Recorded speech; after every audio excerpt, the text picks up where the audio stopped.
Tuesday morning here in Fort Collins, Colorado. So great to be with you once again. And it's beautiful, of course, to be here with my beautiful friend and peer and colleague who I just love immensely, Mara-Lise. And we are once again joining you to bring you stories of the mystic musings, rumblings of the modern day mystics. And we're here to progress the conversation of what this means at this time in history to be a modern day mystic. What are some of the key elements that are so important to bring on board and to cultivate and harness and grow in terms of the modern day mystic, and just share our own stories and how we have arrived at being where we are.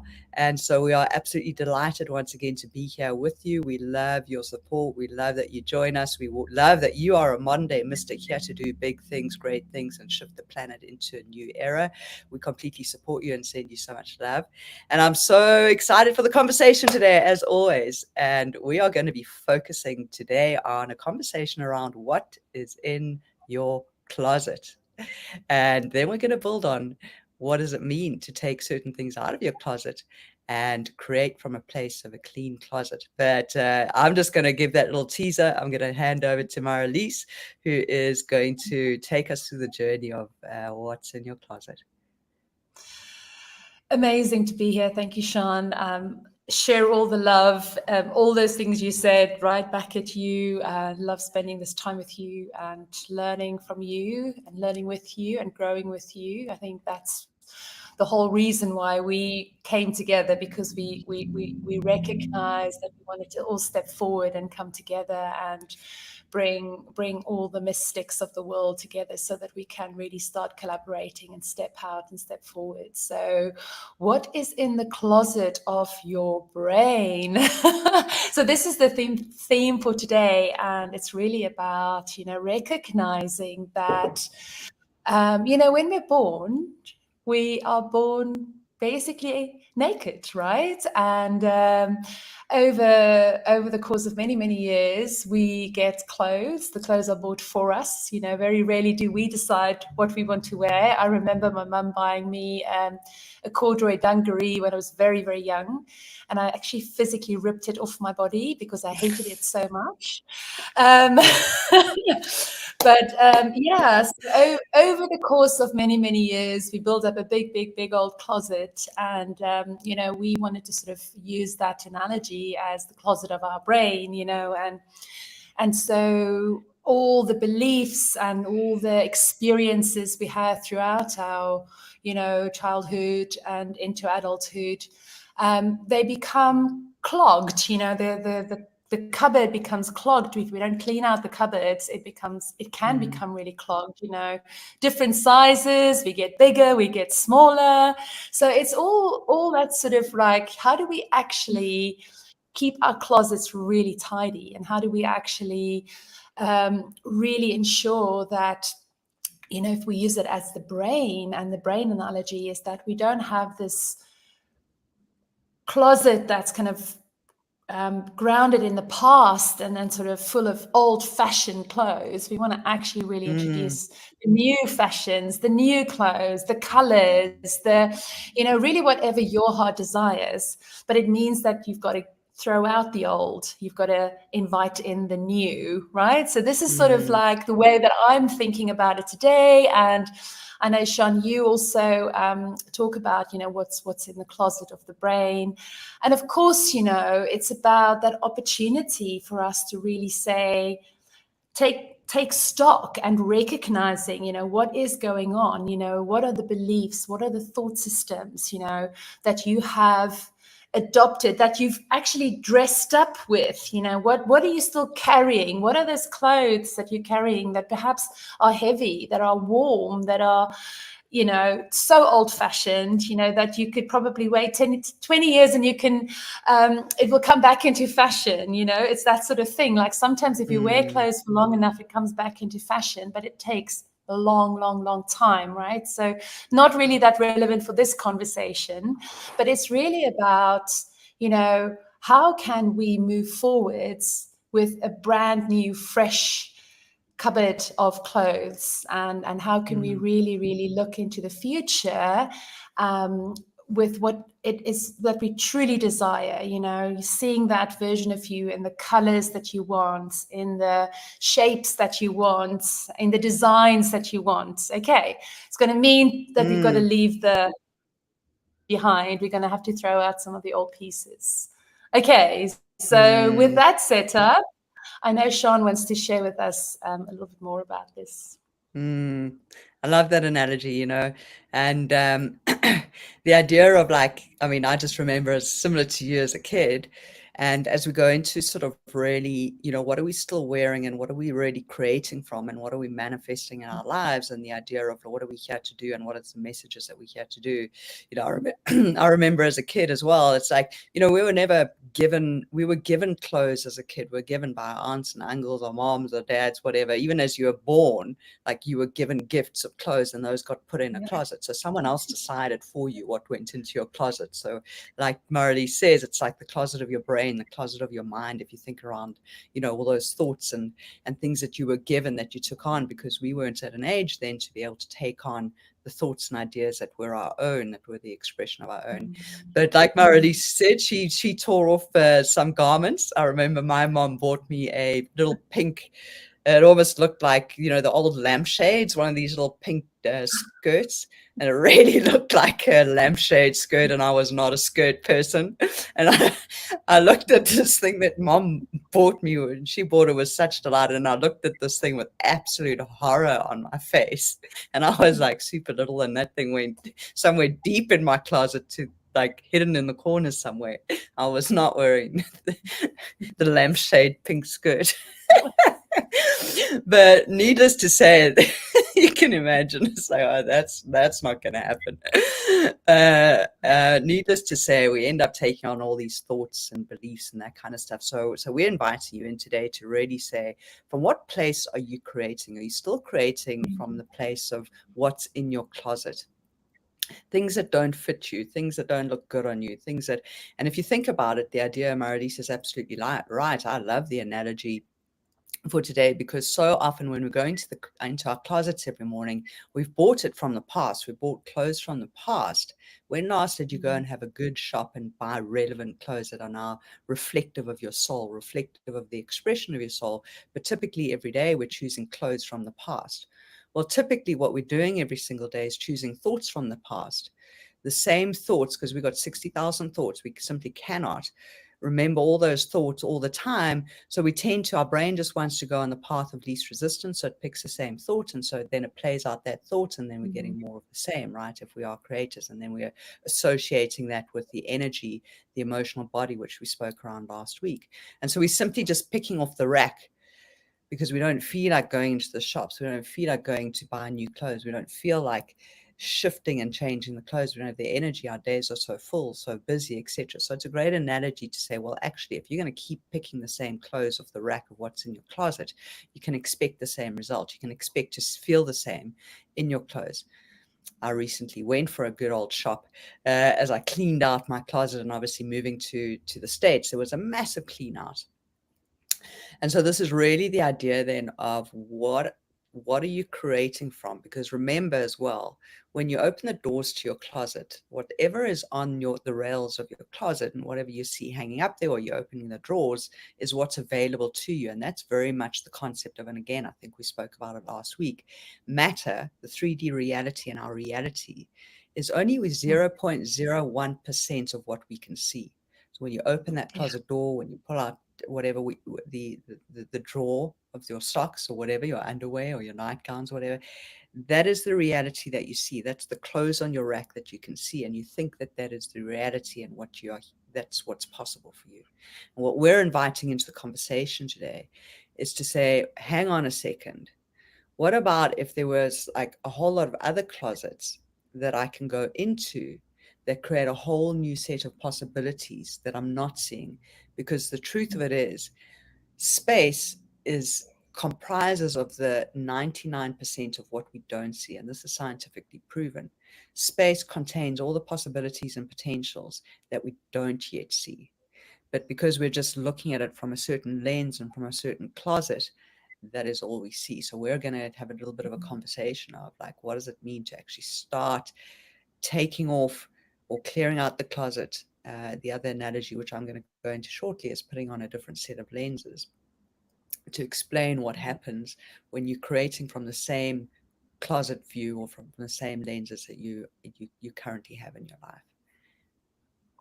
Yeah, I mean, I'm just thinking as you were saying, you know, I did after I left my corporate career, I focused really on my physical health because I wanted to get my physical health back on track, because I knew that once I do that, everything else would sort of, you know, fall into place, like the mental well-being, the emotional well-being, but physical was really for me the place to start. And I worked for 4 months with a very, very amazing personal trainer, and it was sort of a body transformation program. At the time, it was probably the biggest investment I've made into myself as well. It was sort of at the start of my journey 8 years ago. I say the start of my journey. I mean, I've started this journey since the day I was born, but really consciously transforming my life from obviously corporate to being an entrepreneur, and really leaning into this life curriculum of modern day mystic and spiritual curriculum. Anyway, and I dropped 2 dress sizes through that process. And that was also one of the gifts at the end by my personal trainer, Colette, an amazing woman. She then gifted me a wardrobe cleanse experience with a very, very good advisor woman who was kind of like really like, you know, she just came in and nothing remained in my cupboard. Like, she threw literally everything away. And with that, also all the very corporate clothes that I used to wear, because obviously I wasn't in corporate anymore. So my style and my, you know, it was just completely different. So, and then she took me out shopping and bought a whole new wardrobe. But just that, the weight that I felt that was lifted off me, you know, that sort of whole experience was just so liberating, so bloody liberating. So yeah, it's so amazing that you can take that experience and almost that feeling of expansion, of lightness, and it's actually the same. It's the same vibration. It's the same frequency that we, I think, lean into when we invite that 99.999% that we cannot see, right?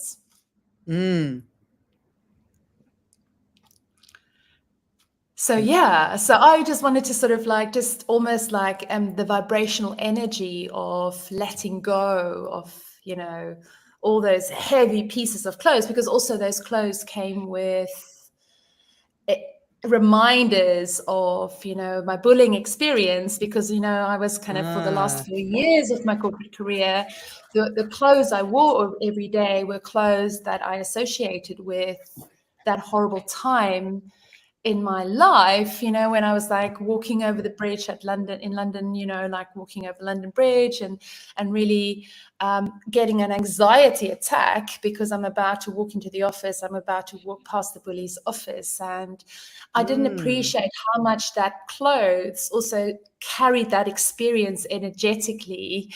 So it was a real amazing, like, experience just of letting go and just lightness that I felt, you know, after all those clothes were thrown away. And so if we can really enhance that sort of power of the mind, you know, like we have all the power inside of us, and really start believing that. I think that's the big, like the power of possibility. But the paradox is that what we believe is possible and what's actually possible, there's such a gap, you know, and sort of that gap is all old heavy clothes still in the cupboard. And so, you know, what do we do to really you know, heal and let all that baggage and that heaviness go? That's what we want to really explore today, right? That's so beautiful, Marilise, and I'd love to hear more around like your process around actually losing the weight and spending that time and etc. And so maybe we can come back to that either in this conversation or another conversation, because I think there's a lot of gold in there for people to understand. And just to build on kind of what you're saying with the clothes, so I want you to think about it, and you ask a good question. So how, like, what do we do? And so I'm sure many of our viewers will be asking, it's all well and good, like, help me understand how to change my closet, change the thoughts, rewire. Exactly. Exactly. It's all beautiful theoretically, but give me something practical. And so let me give you something practical. I want you to imagine that as you put your clothes on in the morning, imagine it the same kind of thing, that as you walk away from your closet, also imagine that you're putting on a pair of glasses to match that. And if the pair of glasses are blue tinted, how are you going to see the world? You're going to see the world as got a tint of blue, right? So that's going to be the same lens the lens through which you create from. So if you're wearing, again, the closet analogy, but if you're wearing clothes, if you're wearing thoughts in your mind that, for example, you've picked up somewhere along the line that you're not good enough, because that's quite a universal, let's say, a paradigm or program that many of us carry, like, I'm not good enough. So what does I'm not good enough mean? It means that somewhere along the lines, I choose this paradigm because so often, we were at school, and bless mom and dad, and bless all of our teachers and our sports people. Let's say you played sport, and it doesn't really matter, sports or academics, either one of those. And you would run home, you'd get your report. Either you would run home or you would skunk home, depending on whether you were a good student or not. But typically, mom and dad would go fetch your report, and you get the report card, and they would look at it, and then they would have this whole response to it. And I'd certainly bless my parents, and I don't know about you, but my parents would kind of look at the report, and they would say, oh, okay, so you got a C here and you got a D there. Okay, sometimes I would flip in a B or a first or whatever, but I wasn't one of those students with all A's. And then I'd get this is really good, but how many of you got this is really great, but how many of you walked off the sports field and got you played really well, but, and you got the but after it, and then you got the list of all the things that you didn't do well, or the but, and in the next report I hope to see this, and the next report I hope to see this. So immediately it's that, like, well done, but there's still something wrong. So we all took on this I'm not good enough, right? So now I better work harder, and I better do better, and I better train harder. And so we took on in the closet the I'm not good enough. So now you can imagine. And what were the compromises? What were the activities then that you started to put in place from a young age to somehow be good enough? And even when you brought home that report card with the slightly better mark, it still wasn't good enough. So then you would go away and go, okay, now what do I have to do? And so we end up chasing, right? Because it really doesn't matter what we do. The clothes that we're wearing is the I'm not good enough clothes. And really, it doesn't matter what we put on, like, I'm not good enough. How many of you in your relationships, whether you're in marriages, relationships, partnerships, girlfriend, boyfriend, and at some point in that relationship, you said, it just doesn't matter what I do, I'm just never going to be good enough. So you can hear the program of I'm not good enough. Now what happens is, even though we advance in terms of the lens of the blue, which is the I'm not good enough, and I'm looking through the world with the I'm not good enough, because I'm tracking back to the past, that means that as I'm going into a creation process, I'm still wearing the lens of I'm not good enough. So even though I start to look forward and I want a future version of myself, but I haven't taken off the glasses of I'm not good enough. And so what we tend to do is look to the past of I'm not good enough, and what I learned was then to chase and to put in strategies and compromise and etc. And then the brain would look to the future and say, okay, well, for me to be good enough, I need to do X, Y, and Z. I need to get a better job. I need to get paid higher. I need to be someone more important other than what I am. And if I'm not good enough, then who I am is not good enough. And so we start to associate the I'm not with who I am. And so because of who I am, and yes, by virtue of that, the doing, who I am is not good enough.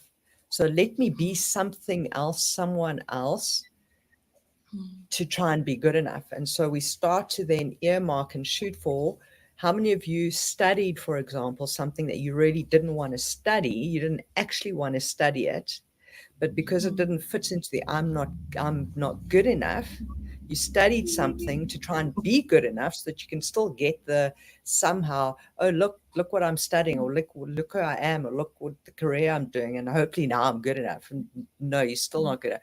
So you can see how we then start to compromise, and we put in these strategies of compromise and move further away from who I am, and I try be someone else who does things that someone else would do, but it's not really who I am. And so there's this complete misalignment, right? Yeah. And so just to close this off, so what I'm inviting you in, unless you can really get clear on what's filled your closet, what glasses and the lens and the color lens you're looking at, because if you're still creating a future based on the I'm not good enough, guess what? You're going to attract more of the same. It's just in a slightly different format. And you're still going to be sitting with the feeling of, I still don't feel good enough. So the idea, and again, we go into this deeply. This is not, it's not difficult work, and it's not small work. But what we help our clients with, and what I work with clients, is dissolving and eliminating what are the programs that you as a modern day mystic are creating from, because you've got to take off the blue tinted glasses, you got to put on a different color glasses to create with the glasses, which opens up a whole new closet, a whole new lens of possibility, a whole new alternative, because it's impossible for you from a soul level not to be good enough. What's true for you is that you are light, you are freedom, you are liberated, the word that Maralise, and if you're creating from the truth of who you are, I mean, what happens if you had to think about, I want you all to imagine a future, imagine a reality where the idea of you not being good enough doesn't exist. Beautiful. Just I can that statement opens up. Oh, wow. You can feel your right brain opening up. So, Maralise, over to you. Yeah, so I'm very much in the story creation mode at the moment. I'm working on a signature story, and I've been reflecting on The Lion King, who still remains my favorite movie of all time. I think it's one of the first movies I ever saw in the cinema, and I loved it so much I went back to the cinema to see it a second time. I grew up in a very small town called Bredasdorp, so there were no cinemas in Bredasdorp. Anyway, there's a moment. So we all know the story of obviously Scar, who's this evil lion, and the hyenas. So I akin that to the toxic inner voice, and then you've got this powerful Mufasa and his Simba, and the pride, the pride of the lions, who are these powerful, beautiful lions, and they represent in my curriculum, it's your inner roar. So it's kind of letting your inner roar speak, and recognizing that you have the choice to listen to that powerful inner voice, and that's the voice of truth. So I think what Sean is inviting us into is really saying the truth is that you are limitless, that you are so freaking powerful, that you are infinite, and that there are infinite possibilities in what you can be, do, have, and give in your lifetime. And that's the invitation for each and every single one of us. There's a particular line in the movie, so after Simba believed that he has killed his dad because his nasty evil uncle told him, you killed your dad, and he fled, and he's absolutely crippled by shame and by blame and by guilt, and so there's a moment in the movie where Mufasa comes to Simba in a dream, and he says, Simba, remember who you are. And I think that for me is that whole moment where it's like, we're all invited to remember who we are born to be, right? So coming right back full circle to the beginning of this conversation when we said we are born absolutely with a clear mind. There's nothing. There's just us in our, in our natural being, and perfect, absolutely perfect. And then as we get older, we step away from that true being. Step by step by step, we walk away, and it takes sometimes 50, 60, 70, 80 years to discover again who you truly are. So I almost want you to insert your name, Marilise, Sean. Remember who you are, because it is really about, shaking. I want to shake all of us and just say, remember who you are. Because the moment we become defined, that I am not enough, that was my narrative for the longest of times, and everything Sean has just said has really sort of like, oh yes. And it reminds me of all those little, moments where the narrative just becomes more embedded and more embedded and more embedded. And later you believe that you're not enough. You believe that you're not worthy. You think it's too late, you're too old, or you're too young. There's like, what if I do this and nobody likes it? There's all these really, really unhelpful inner critic, scar like evil narratives going on inside. And it's like, how do we actually, as Sean said, take those blue lenses and sort of throw them away and say, actually, you know what, let's put like the beautiful color that we love, your color, your unique color, what you're authentically here to do, put that on and really start owning that and owning that new identity.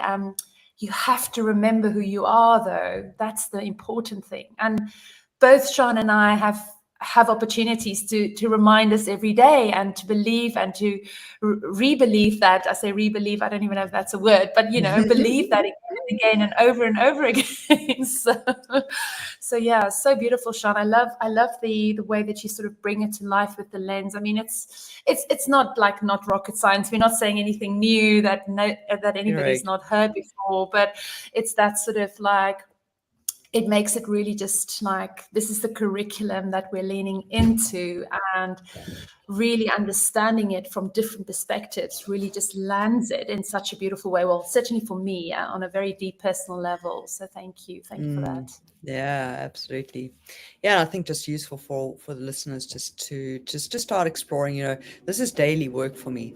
It really doesn't matter how conscious you are, or how how advanced you are. There is no real difference. I'm constantly cleaning my closet, because the truth of it is, every time I make a decision to choose a different timeline for myself, and I'm talking micro timelines, macro timelines, small timelines, big timelines. What do I want to experience in my life today? What do I want to experience in this moment? What do I want to experience in this conversation? Or in what country do I want to live in? Those are different timelines, and we're constantly making decisions.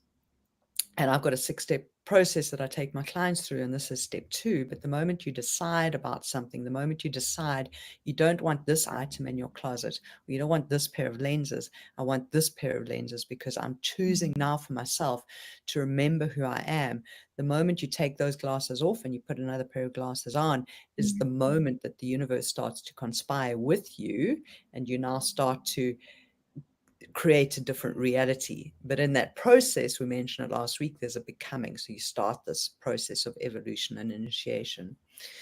But I want to bring it back to the idea of, let's just work with this universal concept of I'm not enough, so that you as our viewers can take something away with you. I want you to look at your current reality and your current life in terms of what you're experiencing. And I want you to start delving into what's showing up in your life, which you don't actually want, because you can feel that you're chasing. So your clue is going to be the energy signature of chasing, like you're a bit on the rat race and you just feel like this is not quite who you are, and the expression of who you are, it's not quite what you want. And so, intuitively on some level, that this energy of drain, this energy, and, you can kind of feel the overwhelm, whatever, and you're like, I really wish I didn't have to do this. I really wish it's like, etc. That would be your clue that you're on the chase energy is a clue that you're on the I'm not good enough, is that you're on someone else's treadmill that's not quite aligned. And so if you can just give yourself permission to feel into what is the I'm not good enough, which is currently showing up in your life, currently showing up as a reflection to you. It could be you could be in a relationship, a friendship, it doesn't really matter. It could be, with a boss, with a job. It could be something very simple, that a friend asked you to do something, you don't really want to do it. So it doesn't really matter how it's showing up. I want you to feel into that I'm not good enough, and that actually you're doing this to please someone else. Actually, you're doing this to fit in. Actually, you're doing this to try and feel better about yourself. Whatever it is that you're trying is another word that's going to give you a clue that you're into the chasing and that you're into the I'm not good enough. And so if you can just feel into where did the I'm not good enough stem from, and I'm not asking you to live there, but you can find out from your history, a particular time in your history where mom said something, dad said something, and you immediately, the moment of the report card, the moment of actually, you and your team won a competition, but you could have performed better, etc. And you can remember the deflated, I better just do better next time and try something else. So just kind of access that feeling. And then just for a moment, I want you to go into the truth of who you are. Now, what that means is, Mara-Lisa and I are on this call. We don't prep. We spend 5 minutes. What are we going to talk about? We've got a lot of experience, so we will have a reflection in terms of, doing some prep for the conversation. But we really don't know it's not scripted. We don't know what's truly coming up in the conversation. And we don't know what's coming up next. And so is it really true that any of us truly knows the future? It's impossible. We can only be present now with what is present now, right? And so we can never really try and predict, even though as much as you can with the I'm not good enough, you can never, your brain, as much as it wants to predict the future, to have certainty, the truth of it is that in this conversation right now, we don't know what's coming up. I have no idea what Mara-Lisa is going to say, and vice versa. And the truth of it is, for any of you, for me, it's the morning here. I don't know how my day is going to unfold. My brain wants to try and predict it. So even from a certain extent, creating a reality, one has to be mindful of allowing space for the magic to happen. So I want you just to really get present and just for a moment say, oh, okay. Well, the truth of it is I don't really know what my future holds. And so with that in mind, then, can you give yourself permission then to say, what is true about me? Is it on an absolute fundamental soul level true that you are not good enough? You as a human being, is it true on an absolute level that you're not good enough? And then I invite you into a space of saying, okay, like, what is true? What is actually true about the being of who you are? And most of you, if not all of you, would go into a place of what's really true is I'm love, I'm kindness, I'm generosity, I'm joy, I'm truth, I'm whole, I'm abundant. Is it true that maybe you made some wrong choices or decisions in your past? Probably. Most of us have. But the truth of who we are is that we are light, we are liberated, we are free. The essence of who we are. So if you can access the truth of who you are, now what I'm asking you to do is something to take away. From that place of liberated, from that place of light, from that place of love of who you are, can you now start to imagine a timeline, a reality where the idea of you not being enough and you not being good enough does not exist?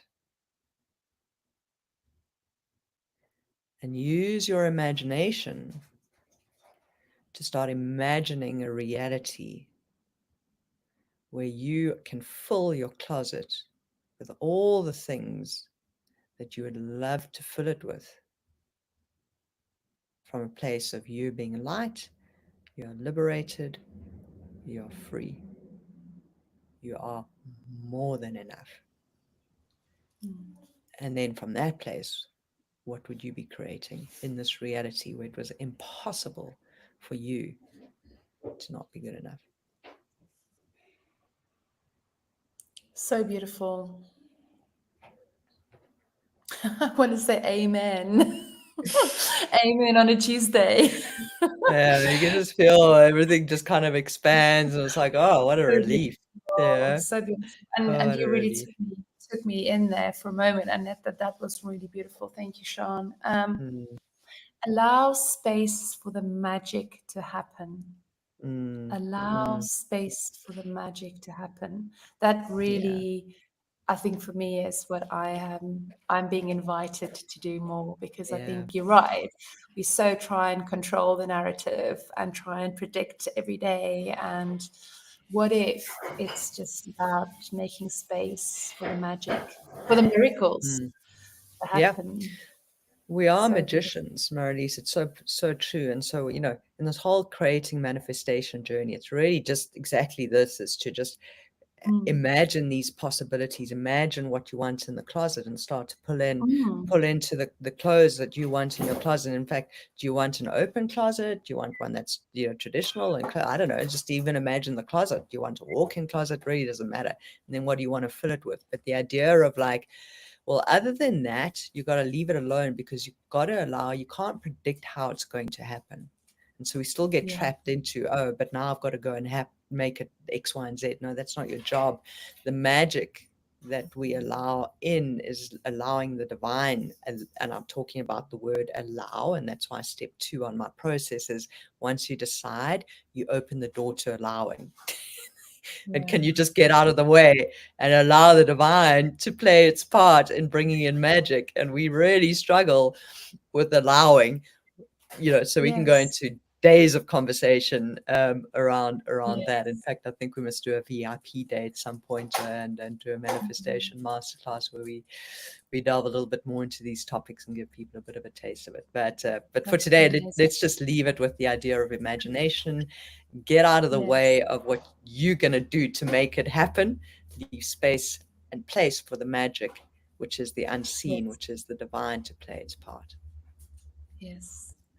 Yeah, I'm really being invited at the moment into letting go, and that is on a physical as well as an emotional and a spiritual level. So I'm being trained hectically at the moment by Katie to really letting go, and it's so beautiful to understand it from a physiological perspective, and then making the connection from a psychological perspective. So maybe that's something we can explore a little bit more next week, because it's so much about that serenity prayer, having the ability to really distinguish between what you can and cannot control, and controlling what you can, having the courage to control what you can, and the wisdom to kind of know the difference as well between what you can and cannot control. So we are grossly over our time. We said we'll stick to half an hour, but thank you so much for joining us today. And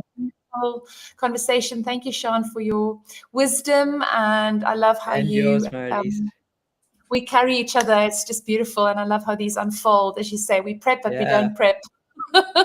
So maybe next, I think next week we commit to just each sharing a story of what we've created. I'd love to hear more about your weight loss. I've got a couple of stories, so maybe we will prep a story and pull these concepts together for our listeners.